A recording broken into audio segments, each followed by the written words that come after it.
আমাদের এসআই এর ফর্ম, যেটা অ্যাপ্লিকেশন ফর্ম, রিজেক্টেড হয়ে গেছে। নাম, সিগনেচার ইস্যু, অনেকের স্পেলিং মিস্টেক, অনেকের ফটোর ব্যাকগ্রাউন্ড মিস্টেক, এইসবের ছোটো ছোটো রিজনের জন্য আমাদের ফর্ম বাতিল হয়ে গেছিলো। তো আমরা এসেছিলাম গত 29 তারিখ পিআরবি বোর্ডে, তো সেদিন কোনো কাজ হয়নি।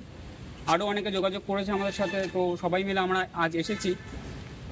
কিছু লেটার লিখেছিলাম আর কিছু একটা মাস পিটিশন আমরা জমা দিতে চেয়েছিলাম, তো এখানে নেয়নি সেটা।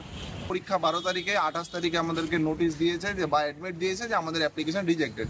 এত বছরের খাটনি পুরোটাই বেকার। এটা কনস্টেবলেরও আমরা ফর্ম ফিল আপ করেছিলাম একই কারণে, তাহলে আমাদের ভবিষ্যতের গুলোও রিজেক্ট হবে।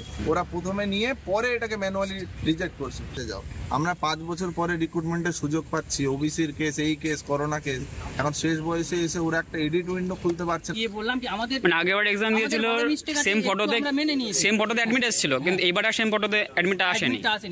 তো আমরা চাইছিলাম যাই হোক এসআইটা বাদ গেছে, কিন্তু যদি আমাদেরকে কনস্টেবলটা ঠিক করার একটা সুযোগ দিত। যদি এখানে সারাদিন না খেয়ে এখনো পর্যন্ত সকাল থেকে তো কেউ কিছু খায়নি।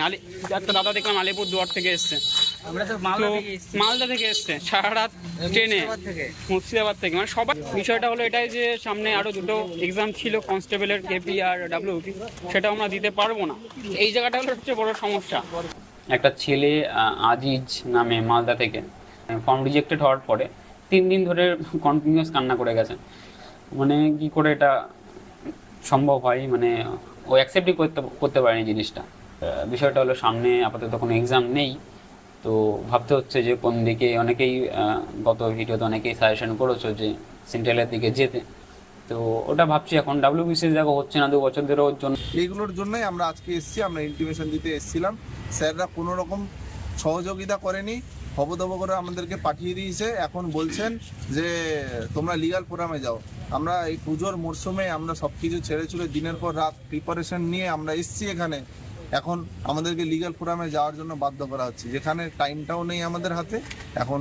যার জন্য আমরা এই বার্তাটা তোমাদের সবাইকে দিতে চাইছি, যেটা ভবিষ্যতে তোমরাও ভুক্তভোগী হবা এসআই এর পাশাপাশি কনস্টেবলেও সেই সেম জিনিসটাই হবে।